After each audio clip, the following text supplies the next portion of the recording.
pessoal, tudo bem? Como é que estamos? Prontos para começar o terceiro trimestre? Então, essa é a nossa primeira aula do terceiro trimestre. Passamos as semanas de AES, tudo tranquilo, as notas estão lançadas. A gente vai começar a estudar a parte de magnetismo, beleza? Esse é o assunto do nosso terceiro e último trimestre desse ano. Então, essa primeira aula é bem tranquilinha, os conceitos iniciais, mais básicos, e com o passar do tempo a gente vai aprofundando nessas questões de magnetismo, de eletromagnetismo, beleza? Então vamos lá, vamos começar com os conceitos básicos aqui. Deixa eu colocar a tela para vocês. Aqui está. Então, conceitos iniciais. Primeiro, a gente vai falar nesse trimestre sobre algo chamado campo magnético. Tá? Nós já estudamos no primeiro trimestre o campo elétrico, agora veremos o campo magnético e depois juntaremos para entender o campo eletromagnético, as ondas eletromagnéticas. Qual que é a ideia, o conceito básico aqui? Quem é que gera um campo magnético? São cargas elétricas em movimento. Então vamos retomar o conceito lá do primeiro trimestre. No primeiro trimestre, nós vimos que uma carga elétrica no espaço, ela gera ao redor dela algo chamado campo elétrico, que era um vetor, que tinha módulo, direção, sentido, aquela coisa toda que nós já estudamos. Agora, a gente vai entender o seguinte, aquela mesma carga elétrica que gerava o campo elétrico, quando ela está em movimento, e aí depois vamos discutir essa questão do movimento, referenciais e outras situações correlatas, quando a carga elétrica está em movimento, ela gera um campo magnético. Campo magnético também vai ser um vetor, então também vai ter módulo, direção e sentido. Nós vamos usar como letra para o vetor indução magnética a letra B maiúscula, como está aqui no seu slide. Perfeito? Bom, aí vamos entender uma outra coisa que são conceitos iniciais. Olha aqui, ó, aqui eu tenho como se fossem dois materiais. Tá? Material A e material B, vamos chamar dessa maneira. Cada material ele é formado por moléculas. Então, você tem as moléculas desse material, os átomos, as moléculas, aquela coisa de química que vocês aprenderam. Só que no átomo, vocês aprenderam que existem o núcleo, prótons e nêutrons, e tem os elétrons ao redor do núcleo, certo? Na eletrosfera. Elétron é uma carga. E se está ao redor do núcleo, ela está, entre aspas, em movimento, não vamos aprofundar muito a discussão agora, ela gera um campo magnético e intrínseco. Então, cada molécula vai ter o seu campo magnético, é o vetor indução magnética que a gente chama. Aí o que pode acontecer? Pode acontecer duas coisas. Eu posso ter a seguinte situação, em que os campos magnéticos, vamos colocar aqui, ó, lembre que campo magnético que ele é uma setinha, tá? Ele é um vetor. Então pode ser que esse cara aqui tenha um campo magnético para cá, outro cara para cá, outro cara para cá, outro para cá. Isso aqui é o campo magnético, olha as setinhas ali, ó, vermelhinho, de cada uma daquelas moléculas, beleza? Tá aqui, ó, pessoal. Então, isso aqui, ó, é um tipo de material. Então, esse material, por algum motivo, depois veremos com mais propriedade, tem os campos magnéticos mais ou menos orientados para um lado. E esse outro material aqui, ó, veja, ó, o campo magnético de uma molécula está para cá, o outro está para cá, o outro está para a direita, o outro está para a esquerda, tem um aqui para baixo, tem um para cima, um nessa diagonal para cá, outro na diagonal para lá, outro para a esquerda e sei lá, um para a direita. Bom, o que mudou nesse caso aqui? Bom, o que muda nesse caso é o seguinte, se você observar, vou colocar aqui em outra cor, esse cara da esquerda, ele está mais ou menos alinhado ao campo magnético dele, concorda? Tá? Tem uma direção prioritária. Esse cara aqui vai ser o que eu chamo de um ímã. Por quê? Porque esse campo magnético resultante vai estar para cá, ó. Então eu tenho aqui, ó, um campo magnético resultante, vamos chamar assim, ó, que está para a nossa direita, vamos chamar dessa maneira. Esse cara aqui da esquerda não tem um campo magnético resultante. Então, se eu for pensar aqui, ó, o campo resultante, ele é nulo nesse caso. Bom, o que acontece aqui? Que no caso do campo magnético, vou colocar bem certinho, né? Campo magnético resultante, ele é nulo. Bom, deixa eu ver qual que é a diferença. A diferença é o seguinte, este cara aqui, ó, ele é um ímã. Então, um ímã, o que é um ímã? É um elemento, né, um objeto, composto de um material, normalmente é magnetita, neodímio, algo assim, e esse material tem uma propriedade, que é ter os seus campos magnéticos unitários de cada átomo, molécula, apontando prioritariamente para um lado, de modo que o campo resultante não seja nulo. A gente chama esses campos magnéticos individuais aqui de ímãs elementares. Então, você diz que tem os ímãs elementares alinhados. Isso é um ímã. Então, por este motivo, alguns materiais são magnéticos, outros materiais não são magnéticos. Alguns materiais são ímãs, outros não são ímãs. Perfeito, pessoal? Essa é a ideia básica de por que existem ímãs e não ímãs aqui. Bom, aí o que mais nós podemos discutir? Se a gente pegar esse conceito aqui, aqui, ó, aqui eu tenho um ímã natural. Então, um ímã natural é um objeto composto com os ímãs elementares alinhados. Aí o que vai acontecer aqui? Vamos estudar um pouquinho esse ímã. Bom, eu quando pego uma carga elétrica, eu falava que a carga elétrica ela era positiva ou negativa. Não era assim que eu falava? E o campo magnético ia do positivo, desculpa, o campo elétrico ia do positivo para o negativo. Aqui nos ímãs, nos campos magnéticos, eu não chamo de positivo e negativo. Eu chamo de polo norte e polo sul. Então, esse ímã aqui, o que vai acontecer com ele? Ele vai ter um polo, que eu vou chamar de polo norte, e vai ter um outro polo, que eu vou chamar de polo sul. Bom, como é que vai funcionar? Aqui, ó, vamos ver o que está acontecendo. Eu tenho aqui dentro do ímã um campo magnético resultante para cá. Concorda? Está alinhado para a minha direita.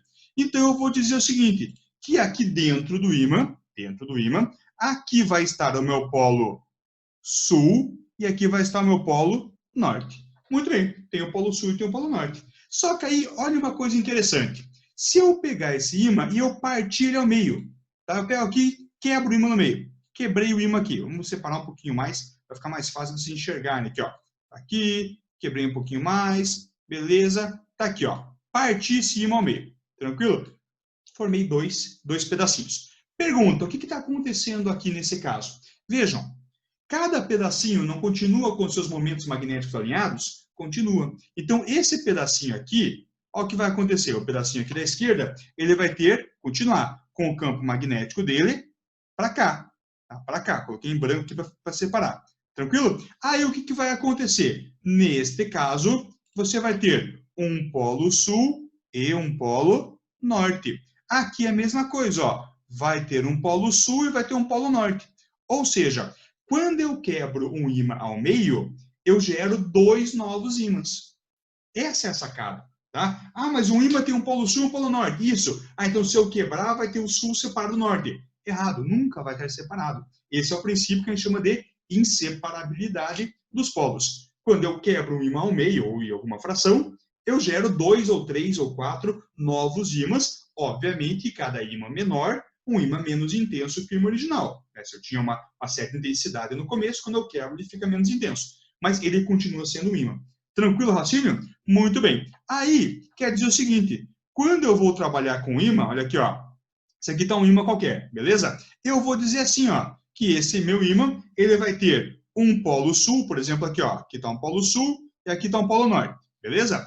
Por dentro do ímã, eu vou ter um campo magnético que vai dentro do ímã, do sul para o norte. Só que fora do ímã, o campo magnético ele vai do norte para o sul. Aqui. Chama, como é que bagunça essa linha aqui? Exatamente, é assim que funciona. Então vejam, qual que é a diferença aqui? A diferença do campo magnético para o campo elétrico é que o campo elétrico ia do positivo para o negativo. O magnético, olha o que acontece aqui, ó. Ele é uma linha fechada. Percebe? Ó? Ele é uma linha fechada aqui. Então, ele vai do sul para o norte dentro do ímã e do norte para o sul por fora do ímã. O que nos interessa é a parte de fora do ímã. Então, é muito comum a gente falar, o campo magnético vai do norte para o sul. Beleza, correto. Por fora do ímã, dentro do sul para o norte. Que a linha de campo magnético, a linha DB, é uma linha fechada. Uma linha fechada. Então, o que quer dizer uma linha fechada? Ela não tem começo e fim. Ela é fechada. Não existe um começo como era do positivo para o negativo. Tranquilo, pessoal? Esse é um dos raciocínios que nós temos aqui. Bom, aí quando a gente vai falar de ímãs, olha as coisas importantes aqui. Primeiro conceito, inseparabilidade dos polos. Não dá para separar polo sul do polo norte. Nunca, jamais. Interação entre os polos. Você já aprendeu isso aí. Polo sul atrai polo norte com polo norte repele, sul com sul repele. E o tal do alinhamento espontâneo. Então, o que é esse alinhamento espontâneo? É o seguinte, se você pega esse ímã aqui, que está minha linha de campo, e eu colocar um outro ímã pequenininho aqui, o que vai acontecer com esse outro ímã? Esse outro ímã vai se alinhar de modo que, se eu colocar o ímã aqui, ó, ele vai alinhar dessa maneira, ó, aqui, paralelo com a linha de campo. Percebe? Paralelo com a linha de campo. Só que daí você vai ter do lado de cá o polo sul, aqui o Polo Norte. Então, se eu colocar o ímã aqui, não tem problema nenhum, ó, fazer o desenho bagunçadinho, mas tudo bem. Perto do Polo Norte vai ser o Polo Sul e aqui vai ser o Polo Norte. Se você colocar um ímã aqui embaixo, ó, mesma coisa. Aqui vai estar o Polo Sul, aqui vai estar o Polo Norte. Então, quando eu ponho dois ímãs, um próximo do outro, eles se alinham. Ele alinha paralelo com a linha de campo magnético do outro ímã. Tranquilo, raciocínio, pessoal? Beleza? Isso aí são as coisas iniciais, básicas para o estudo dos nossos ímãs. Tranquilos? Muito bem. Aí, indo para a última parte da aula, a questão do magnetismo terrestre. Então, o que acontece? O planeta Terra, ele não é um ímã, mas ele se comporta como um ímã, porque, de acordo com as teorias, ele tem cargas em movimento no seu núcleo. Essa é a lógica. Bom, se ele se comporta como um ímã, tá aqui, ó, Polo Sul, Polo Norte, olha aqui as linhas de campo, ó, indo do norte para o sul por fora, do sul para o norte por dentro desse ímã. Tranquilo, raciocínio? Muito bem. Só uma questão importante que o eixo de inclinação da Terra está aqui, ó, e o eixo do, entre aspas, ímã da Terra, ele não é exatamente alinhado, ele tem um desalinhamento. Bom, aí o que acontece? Aqui eu quero que você raciocine comigo. Vamos lá. O que é uma bússola? Bom, bússola é um instrumento que o pessoal usava lá para poder fazer as medições, para poder navegar, esse tipo de coisa. Bom, aí vamos pensar o seguinte, a bússola é um ímã pequeno. Você acabou de aprender que ímãs se alinham um em relação ao outro, no caso, obviamente, que é a bússola que vai alinhar em relação à Terra e não a Terra em relação à bússola pequena, isso é meio óbvio. Se você colocar, por exemplo, um ímã bússola aqui, ó, o que vai acontecer com ele? Ele vai alinhar paralelo com a linha de campo. Perfeito, vai acontecer isso aqui. Só que aí você aprendeu o seguinte, que como o polo sul do ímã Terra está em cima, aqui vai ser o norte da bússola, aqui vai ser o sul da bússola. Concorda? Ó, o norte fica próximo do sul, o sul próximo do norte. Tranquilo? Ótimo. Pergunta. Você tem uma bússola, certo? Você gostaria que o norte da tua bússola, apontasse para o norte do mapa ou para o sul do mapa? Para o norte do mapa, concordo? Você está aqui, tem uma bússola, a bússola aponta para o norte do mapa. Aí vem o detalhe, olha o que acontece aqui, ó. O norte do mapa, a gente chama de norte geográfico. Então, para que o norte da bússola aponte para o norte do mapa, o norte do mapa tem que ser o meu polo sul magnético. E vice-versa aqui embaixo, né? O norte magnético é o sul geográfico. Então, significa o seguinte, que o norte e sul do teu mapa, que eu chamo de norte geográfico, ele está invertido em relação ao norte e sul magnético da Terra. Por quê? Isso é uma convenção, meu amigo. Uma convenção para que o norte da bússola aponte para o norte do mapa e o sul da bússola aponte para o sul do mapa. Obviamente, essa que é a lógica. Tranquilo, raciocínio, pessoal? Então, esta é a ideia do nosso magnetismo terrestre. Nas próximas aulas, nós vamos aprofundar um pouquinho isso aqui, estudar a importância desse magnetismo, desse campo magnético da Terra para as auroras boreal, aurora austral que existem e como isso aqui influencia na proteção da Terra também. Perfeito, pessoal? Então, como primeira aula é apenas isso aqui, coisinha básica, primeira semaninha, vamos de leve para começar com calma. Qualquer dúvida, pessoal, nós temos na sequência, temos o chat, tá? Quinta-feira, aquele mesmo horário de sempre. Você pode mandar ou entrar no nossa live, live na quinta, né? Ou mandar o chat, como sempre. Vocês conhecem os processos para tirar dúvida. Perfeito, pessoal? Então, boa semana, bons estudos, bom retorno às aulas convencionais, né? Chega, vamos começar o trimestre. Até mais, aquele abraço.